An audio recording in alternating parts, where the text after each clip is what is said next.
Aromatase deficiency, placental aromatase deficiency. আমরা এই কথাগুলো আমাদের ইউএসএমএল স্টেপনে আমি যে কোচিং করাই, যে ক্লাস নেই, সেই ক্লাসের মধ্যে আমি এই কথাগুলো অলরেডি অনেকভাবে বিভিন্ন অ্যাঙ্গেল থেকে ডিসকাস করার চেষ্টা করেছি। ইউএসএমএল স্টেপ ওয়ানের খুব হাই এল, খুবই ইম্পর্টেন্ট টপিক সেগুলো। এবং আশা রাখি আপনাদের মধ্যে পেজগুলো খুলে যাবে। কয়েকবার করে পড়তে হবে, কয়েকবার করে পড়তে হবে, বিভিন্ন অ্যাঙ্গেল থেকে মানে পড়তে হবে আমি মনে করি। কারণ কারণ হচ্ছে আপনি যত প্রশ্ন সলভ করবেন তত বেশি আপনার মানে অ্যাঙ্গেল খুলবে, ঠিক আছে? এবং আমি মনে করি যেখানে যেখানে যে প্রশ্ন পাবেন, ই ওয়ার্ল্ডের মধ্যে, অ্যাম্বসের মধ্যে, ক্যাপলান বা আরেক, যেখানে যে প্রশ্ন পাবেন সেখান থেকে আপনি এই এনজাইম ডেফিসিয়েন্সি প্রশ্নগুলো আপনি পড়ার চেষ্টা করবেন। এরপরে আপনি আসেন অ্যারোমাটেজ ডেফিসিয়েন্সির মধ্যে।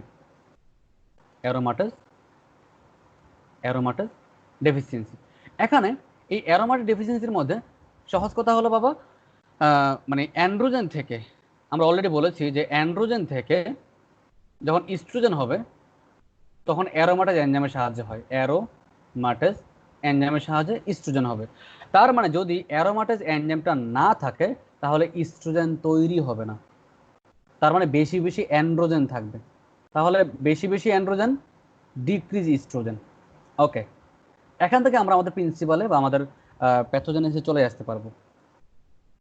যদি আমি বলি যে যদি আমি বলি আম, মনে করেন এই বেবিটা হলো 46XX, হ্যাঁ, সে একটা একটা ফিমেল বেবির মধ্যে এই অ্যারোমাটেজ এনজাইমটা নাও থাকতে পারে, আবার একটা মেইলের মধ্যে এই এনজাইমটা নাও থাকতে পারে। যদি আমি বলি ধরেন আপনি একটা ফিমেল, আপনার মধ্যে এই এনজাইমটা নেই, ইন্ট্রা ইউটেরিন অবস্থায় আপনার মধ্যে এনজাইমটা নেই, বা আপনার মধ্যে এই অ্যারোমাটেজ মানে প্লাসেন্টাল, আমরা বলি আসলে প্লাসেন্টাল অ্যারোমাটেজ এনজাইম, এই প্লাসেন্টাল অ্যারোমাটেজ এনজাইমটা ইন্ট্রা ইউটেরিন লাইফে যখন যখন আপনি ছিলেন তখন ছিল না। তাহলে আপনার বডিতে যে অ্যান্ড্রোজেন ডেভেলপ করছে ফিটাল অবস্থায়, সেই অ্যান্ড্রোজেনগুলো প্লাসেন্টাতে আসে। প্লাসেন্টাতে আসার পরে প্লাসেন্টার মধ্যে এই এনজাইমটা আছে, প্লাসেন্টাল অ্যারোমাটাজের মাধ্যমে অ্যান্ড্রোজেনটা ইস্ট্রোজেনে কনভার্ট হয়ে যায়। তাহলে যদি এনজাইমটা ডেফিসিয়েন্সি থাকে তাহলে অ্যান্ড্রোজেনের লেভেলটা বেশি থাকবে। এই অ্যান্ড্রোজেন প্লাসেন্টা ক্রস করে মায়ের বডিতে চলে আসবে, মায়ের বডিতে চলে আসবে, এবং এই অ্যান্ড্রোজেন বাচ্চার বডিতেও যাবে, অর্থাৎ প্লাসেন্টা থেকে বাচ্চার বডিতেও যাবে, মায়ের বডিতেও যাবে। আচ্ছা, তাহলে তার মানে ফিটাসের মধ্যে, মাইন্ড ইট, ফিটাসের মধ্যেও অ্যান্ড্রোজেন বেশি, মায়ের মধ্যেও অ্যান্ড্রোজেন বেশি, মাদারের মধ্যে প্রেগনেন্ট লেডির মধ্যেও অ্যান্ড্রোজেন বেশি। তাহলে আমি যদি প্রশ্ন করি যে প্রেগনেন্ট লেডি তার মধ্যে অ্যান্ড্রোজেন বেশি বেশি, তাহলে কি হবে? তার মধ্যে অ্যান্ড্রোজেন বেশি হওয়ার সাইন সিমটম ডেভেলপ করবে। অ্যান্ড্রোজেন বেশি হওয়ার কয়েকটা সাইন সিমটমের মধ্যে একটা হলো হার্সোটিজম, হার্সোটিজম, আরেকটা হলো একনি, একনি ডেভেলপ করবে, হার্সোটিজম হবে, একনি ডেভেলপ করবে। মায়ের বডিতে এই জিনিসগুলো হতে পারে due to the androgen, excess androgen. Okay, 2 নম্বর কথা হচ্ছে যে মানে আমরা এটাকে বলবো হচ্ছে মায়ের বা ম্যাটার্নাল ভিরিলাইজেশন, আমরা এটাকে বলে থাকি, যে মনে হবে যেন মেল প্যাটার্ন হেয়ারিং বা hair pattern, male hair pattern হবে, হার্সোটিজম হবে, একনি হবে, যেটাকে আমরা বলতে পারি ম্যাটার্নাল ভিরিলাইজেশন। ওকে, তাহলে মায়ের ক্ষেত্রে এটা গেল। এবার ধরেন আমি বললাম ফিটাসটা হলো 46XX, ফিটাসটাকে আমি কি বললাম? ফিটাসটাকে আমি বললাম 46XX, মানে ফিমেল। তার মানে ফিমেল বেবির মধ্যে এই অ্যান্ড্রোজেনের লেভেলটা অনেক বেশি। তাহলে আমি যদি বলি এই ফিমেলটা যখন মানে ডেলিভারি হবে, ফিমেলের যখন ডেলিভারি হবে এই বেবিটার 46XX, মানে ফিমেলের যখন ডেলিভারি হবে তখন এই ফিমেলটাকে দেখতে আপনি কেমন পাবেন? পাবেন হলো যে সে ফিমেল কিন্তু তার মধ্যে অ্যান্ড্রোজেন বেশি। তাহলে কি হবে? ফিমেল, দেখুন খেয়াল করে, ফিমেল ফিটাস তার মধ্যে অ্যান্ড্রোজেন বেশি। অ্যান্ড্রোজেন মানে কি? মেল ফ্যাক্টর না? অ্যান্ড্রোজেন তো আসলে থাকে হলো মেইলের মধ্যে। তাহলে ফিমেল ফিটাসের মধ্যে যদি মেল ফ্যাক্টর বেশি থাকে মানে অ্যান্ড্রোজেন বেশি থাকে, তাহলে অ্যান্ড্রোজেনের জন্য ম্যাসকুলিনাইজেশন হবে। 1 নম্বর কথা, এই ফিমেল বেবির মধ্যে দেখা যাবে মানে ম্যাসকুলিনাইজেশন হওয়ার পসিবিলিটি আছে। যদিও মানে লাইভ বার্থের সময় মানে আমাদের ডেলিভারির সময় ফিমেলের ওই বডি দেখে তো অতটা বোঝা যাবে না, এটা হলো পিউবার্টির সময় বা মানে পরবর্তী এজে গিয়ে এটা হবে। কিন্তু জেনিটালিয়া দেখতে আপনি কেমন পাবেন? কারণ যেহেতু অ্যান্ড্রোজেন বেশি সেই জন্য এক্সটার্নাল জেনিটালিয়া আপনার এমবিগুয়াস থাকবে, এক্সটার্নাল জেনিটালিয়া থাকবে এমবিগুয়াস। খেয়াল করে দেখুন আমাদের আগের পিকচারে চলে যাই আমরা এখানে। ভাই কেন এক্সটার্নাল ইয়েটা এমবিগুয়াস হবে? দেখুন খেয়াল করে, এই যে যদি এই ইয়েটা বেশি থাকে, মানে অ্যান্ড্রোজেন বেশি থাকে, এই অ্যান্ড্রোজেনগুলোর কারণে এই এক্সটার্নাল জেনিটালিয়া হওয়ার পরিবর্তে দেখা যাবে এগুলো হয়ে যাবে, এগুলো হয়ে যাবে, মানে মেইল এক্সটার্নাল জেনিটালিয়া হয়ে যাবে, মেইল হয়ে যেতে পারে, অথবা পুরোপুরি তো মেইলের মতো হতে পারবে না, একেবারে মেইলের মতো স্কোটাম পেনিস এগুলো ডেভেলপ করবে, বিষয়টা এরকম নয়। তার মানে একটা অ্যাব্রোথেব্রো টাইপের এমবিগুয়াস জেনিটালিয়া ডেভেলপ করবে। যেহেতু মাইন্ড ইট, যেহেতু আমাদের মানে মুলারিয়ান ডাক্টে প্রবলেম ছিল না, সেজন্য মুলারিয়ান ডাক্ট থেকে ইন্টারনাল জেনিটালিয়া ডেভেলপ করবে। অর্থাৎ প্লাসেন্টাল অ্যারোমাটেজ ডেফিসিয়েন্সি হলে ফিমেল বেবির ক্ষেত্রে এমবিগুয়াস এক্সটার্নাল জেনিটালিয়া হবে এবং তার ইন্টারনাল জেনিটালিয়া নর্মাল থাকবে। আচ্ছা আমি যদি বলি ভাইয়া, যদি মেল বেবি হয়, হ্যাঁ যদি মেল বেবি হয় 46XY, 46XY, তাহলে কেমন হবে? যদি মেল বেবি হয়, আমি যদি একটু আমার আমার ওই ওই লেখাটা চলে যাই ডান দিকের ওখানে, ধরলাম মেল বেবি, ঠিক আছে, তাহলে কেমন হতে পারে? 46XY, যার মধ্যে এই প্লাসেন্টাল অ্যারোমাটেজ এনজাইমের ডেফিসিয়েন্সি আছে, ঠিক আছে, তাহলে তার মধ্যে কি থাকবে? এই বেবিটা যখন ডেলিভারি হবে তখন তার মধ্যে অ্যান্ড্রোজেন বেশি থাকবে, অ্যান্ড্রোজেন বেশি থাকবে। ওকে, এই অ্যান্ড্রোজেনের কারণে অ্যান্ড্রোজেন বেশি থাকবে এবং ইস্ট্রোজেন কম থাকবে। ইস্ট্রোজেন কম, আমরা তো এটা বলেছি না অলরেডি যে অ্যান্ড্রোজেন বেশি এবং ইস্ট্রোজেন কম। অ্যান্ড্রোজেন বেশি হওয়ার কারণে এই বেবিটা পরবর্তীতে টল স্ট্রেচারের হবে, টল স্ট্রেচার, ম্যান হবে টল স্ট্রেচার, এবং ইস্ট্রোজেন কম থাকার কারণে হবে অস্টিওপোরোসিস। আমরা জানি যে অস্টিওপোরোসিস হয় ফিমেলের বেশি, কেন? কারণ পোস্টমেনোপজাল লেডিদের ইস্ট্রোজেনটা কম থাকে। দেখো যখনই ইস্ট্রোজেন কম হবে, যেই সব কন্ডিশনে ইস্ট্রোজেন কমে যাবে, সেই সব কন্ডিশনেই পেশেন্টদের অস্টিওপোরোসিস ডেভেলপ করবে। ইভেন মেইলের ক্ষেত্রেও কিন্তু ইস্ট্রোজেন ডেফিসিয়েন্সির কারণে অস্টিওপোরোসিস ডেভেলপ করবে।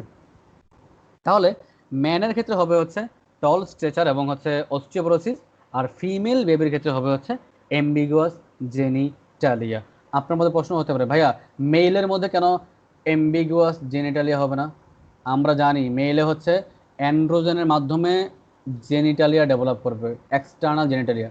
তাহলে আমাদের তো এখানে অ্যান্ড্রোজেন আছে, তার মানে অ্যান্ড্রোজেন আছে, অ্যান্ড্রোজেনের কারণে এক্সটার্নাল জেনিটালিয়া স্বাভাবিকভাবেই ডেভেলপ করবে। এই হলো আমাদের placental aromatase deficiency. Very very important, very important.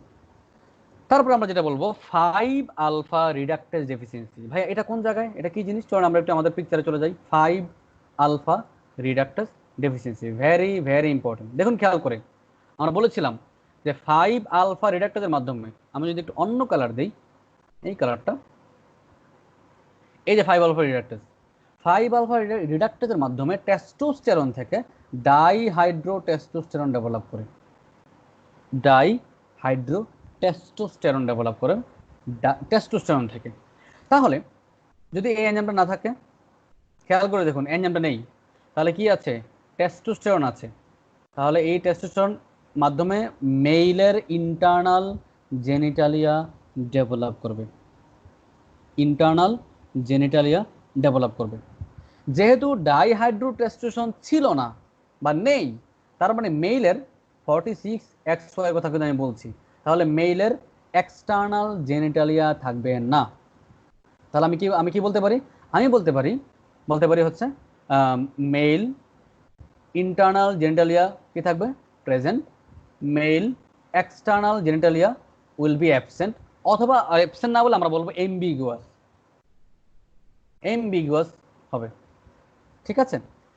আর যদি আমি বলি যে ফিমেল বেবির কোনো অসুবিধা কি হবে 5 alpha reductase deficiency, 5 alpha reductase ডেফিসিয়েন্সিতে কি ফিমেলের কোনো অসুবিধা হবে?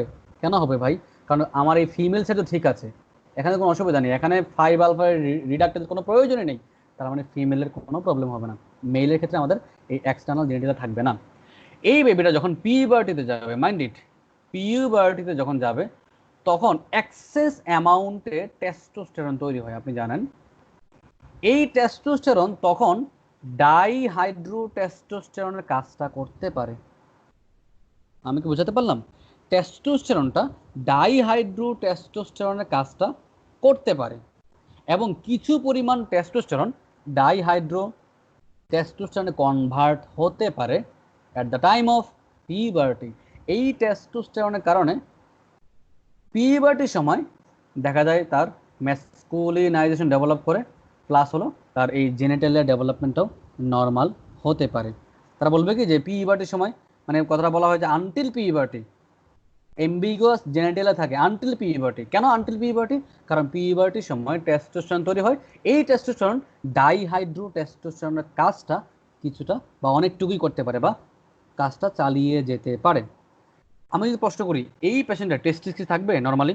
ইয়েস, টেস্টিস থাকবে। আমার তো টেস্টিসে কোনো অসুবিধা নেই, আমার অসুবিধা হলো এই লেভেলে এসে। তার মানে টেস্টিস থাকবে, নর্মালি টেস্টিস থাকবে। এবং এই টেস্টিসটা আপনার হলো যেহেতু ডাইহাইড্রো টেস্টোস্টেরন থাকে না, সেজন্য টেস্টিসটা হবে আনডিসেন্ডেড। কারণ টেস্টিসের ডিসেন্ডিং যে ইয়েটা মেকানিজম, সেখানে ডাইহাইড্রো টেস্টোস্টেরনের একটা কাজ আছে, রোল আছে। সেই জন্য এখানে আমরা বাইল্যাটারাল আনডিসেন্ডেন্ট টেস্টিস পাবো 1 নাম্বার। যদি আমি বলি এখানে বাবা ইউটেরাস পাওয়া যাবে, নো, ইউটেরাস পাওয়া যাবে না, সে তো বাবা মেল, সেখানে ইউটেরাস পাওয়া যাবে না, ভ্যাজাইনা পাওয়া যাবে না, বা হলো সার্ভিক্স, ফ্যালোপিয়ান টিউব, ওভারি, এগুলো কিছুই পাওয়া যাবে না। এবং ইন্টারনাল মেল জেনিটালে পাওয়া যাবে। যেহেতু ডাইহাইড্রো টেস্টোস্টেরন নেই, তার মানে আমরা একটা ব্লাইন্ড ভ্যাজাইনাল পাউচ বা ব্লাইন্ড ভ্যাজাইনা আমরা পাবো। এই কথাগুলো আমাদেরকে এখান থেকে অবশ্যই অবশ্যই মাথায় রাখতে হবে। 5 আলফা রিডাক্টিভ ডেফিসিয়েন্সিতে ফিমেলে কোনো প্রবলেম হবে না। না, লাস্ট অপশন যেটা কালম্যান সিনড্রোম। কালম্যান সিনড্রোমে আমরা একটা কথা বলি, সেটা হচ্ছে যে কালম্যান সিনড্রোমে যেটা আমরা কথা বলবো সেটা হলো যে জিএনআরএইচ রিলিজিং হরমোনগুলো, মানে জিএনআরএইচ রিলিজিং হরমোনের যে নিউরনগুলো, এই নিউরনগুলো মানে বা জিএনআরএস সিক্রেটরি নিউরনগুলো অলফ্যাক্টরি প্ল্যাকোড, শব্দটা আমি লিখি, অলফ্যাক্টরি প্ল্যাকোড, এই অলফ্যাক্টরি প্ল্যাকোড থেকে ডেভেলপ করে।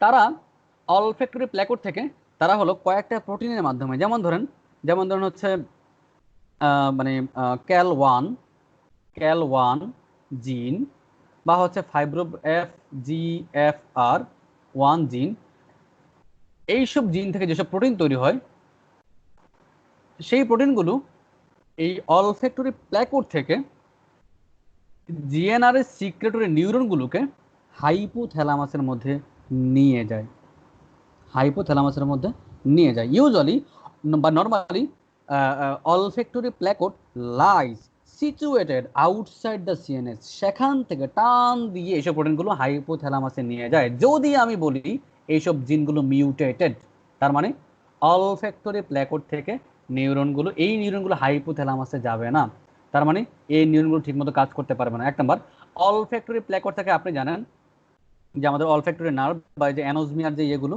সেগুলো এই অলফ্যাক্টরি প্ল্যাকোড থেকে তৈরি হয়। তাহলে আমাদের মানে মানে আমাদের যে ইয়েগুলো মানে অলফ্যাক্টরি নার্ভের যে ফাংশনগুলো, তাহলে অলফ্যাক্টরি প্ল্যাকোড যদি না থাকে, মানে ঠিকমতো কাজ করতে না পারে, তাহলে আমাদের একটা হলো অলফ্যাক্টরি নার্ভও কাজ করতে পারবে না, তার মানে অ্যানোসমিয়া হবে। অ্যানোসমিয়া প্লাস জিএনআরএস এই হরমোন নিউরনগুলো কাজ করবে না, তার মানে এই নিউরন কাজ না করলে কি হবে? ডিক্রিজ জিএনআরএস, মানে গোনাডোট্রোপিন রিলিজিং হরমোন। এই হরমোন যদি কাজ করতে না পারে, তাহলে আমাদের কি হবে? এলএইচ কমে যাবে, আমাদের এফএসএইচ কমে যাবে। যদি এলএইচও না থাকে, এফএসএইচও না থাকে, তাহলে এলএইচ না থাকলে আমাদের কি থাকবে না? ডিক্রিজ টেস্টোস্টেরন হবে, টেস্টোস্টেরনও থাকবে না। আলটিমেটলি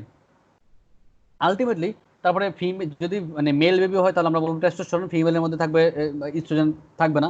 তার মানে এই হরমোনাল ইমব্যালেন্সের কারণে, হরমোনাল অ্যাবসেন্সের কারণে ফিমেলের ক্ষেত্রে হবে অ্যামেনোরিয়া, মেইলের ক্ষেত্রে যেহেতু টেস্টোস্টেরন নেই, তার মানে তাদের হবে লো স্পার্ম কাউন্ট, কমে যাবে, এবং হচ্ছে ইনফার্টিলিটি ডেভেলপ করবে।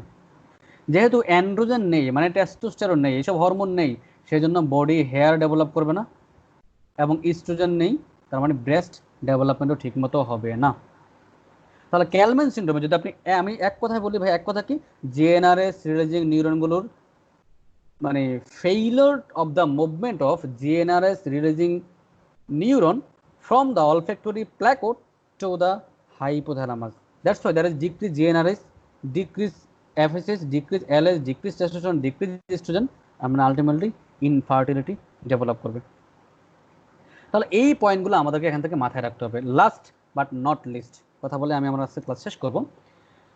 সেটা হচ্ছে যে ভেরি ভেরি ইম্পর্টেন্ট, সেটা হলো আমি এখানে লিখতে চাই আমাদের সিকোয়েন্সগুলো আমরা এগুলো বুঝি কিনা। মনে করুন যদি আমি বলি যে আমরা আমরা এই ভিডিওতে আমাদের প্ল্যান ছিল যে কনজেনিটাল অ্যাড্রেনাল হাইপারপ্লাসিয়ার কথাগুলো আমরা এখানে বলার প্ল্যান ছিল, যদি অলরেডি বড় হয়ে গেছে সেজন্য আমরা হয়তো পরবর্তীতে আরেকটা ভিডিও আমরা করব যে কনজেনিটাল অ্যাড্রেনাল হাইপারপ্লাসিয়ার সাথে এই ডিজিজগুলোর কিভাবে আমরা মানে টু দ্য পয়েন্টে আমরা ডিফারেন্সিয়েট করব।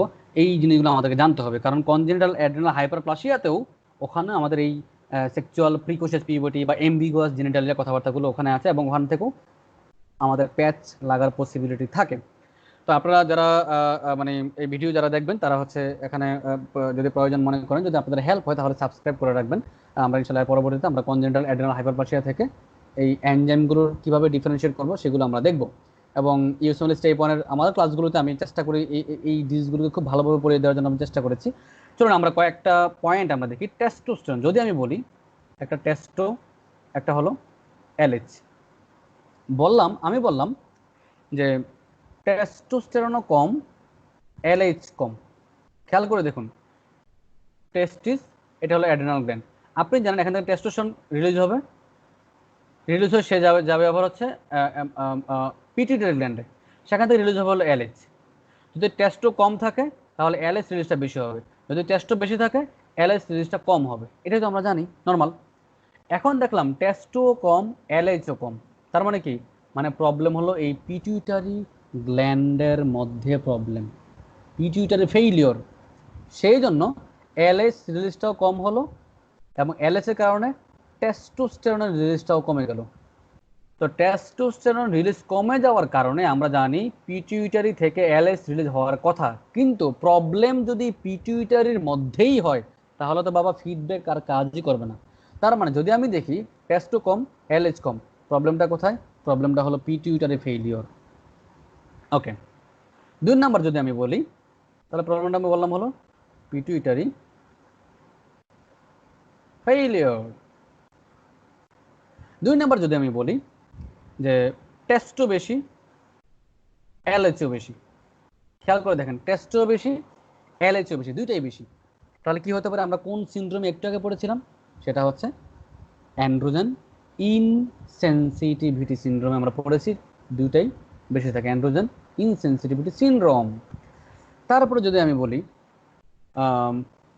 টেস্টো বেশি, এলএইচ কম, যদি আমি এই কথা বলি টেস্টোস্টেরন বেশি এবং এলএইচ এর লেভেলটা কম, তার মানে বডিতে কোনোভাবে টেস্টোস্টেরনের লেভেলটা অনেক বেশি বেড়ে গেছে। ঠিক আছে, অনেক বেশি বেড়ে গেছে, যে এত বেশি বাড়ছে যে নর্মালের চেয়ে বেশি টেস্টোস্টেরন, এবং তার কারণে এলএইচ এর লেভেলটা নর্মালের চেয়ে কম। যদি আপনি বলতে পারেন ভাই এটা তো ফিডব্যাক, টেস্টো বা এলএইচ কম, এটা তো ফিডব্যাক, কিন্তু টেস্টো এবং এলএইচ এর একটা নর্মাল লেভেল তো আছে।